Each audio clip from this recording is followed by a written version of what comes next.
pretty strange these days, but I can't complain. Same old thing, no change, but got something If we went up to waiting those 11 teenagers, I was thinking about it, man. Like if they ever caught those 11 teenagers, man, I would want to sit down with them at their, if they were in jail or something, and talk to them, have a conversation with them, but preach the gospel to them. Yes. They don't need to hear more believe in yourself. Yeah. Let's tie it all back in together, okay? Violence, teenagers acting crazy, acting wild, posting videos on World Star Hip Hop. Okay, where are we going with this? Friends, if we sat down with those 11 teenagers, okay, would we tell them how great they are?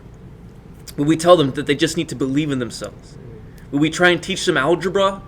Would we try and teach them English?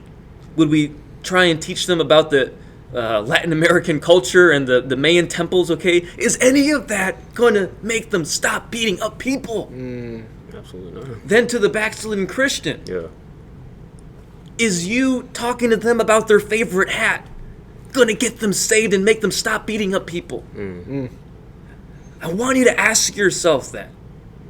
If you went face to face with these gang leaders, people who are starting fights, people who are getting drunk, people who are getting high, the quote-unquote problems of Chicago, what are you going to tell them that's going to make them stop? Right. That's right. It's not going to be that they just need to be more positive. It's not going to be that you just need to be their friend and sit down with them and have coffee with them. You need to give them the gospel because that's what's going to change their heart. Man. Kelvin, do you think that just by being people's friends, is that the answer to the violence in Chicago, man? Absolutely not.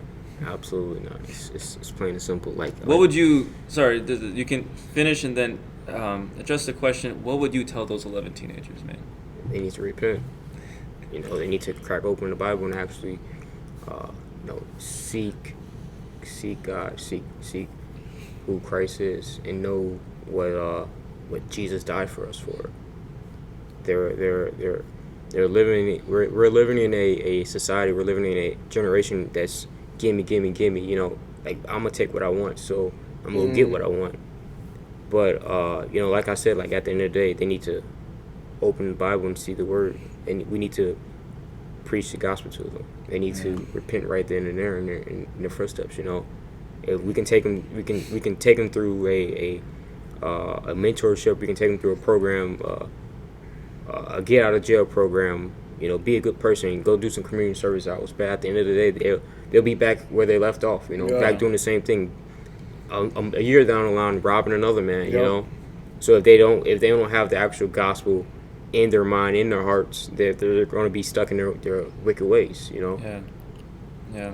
I was doing Uber one time, and I picked up this lady who worked at she actually worked at a hospital. And at first I thought, is it like medical, like in the medical field? Are you giving people shots? What's going on? And she said it's actually a place where different teenagers who are contemplating depression or contemplating suicide, they're depressed, they need mental help, this hospital takes them in. So it was like, I'm not sure if it was on the west side or south side of Chicago, but it was in one of those areas. And she was just sharing some of the teenagers she works with. Most of them are between 13 and 23, 24.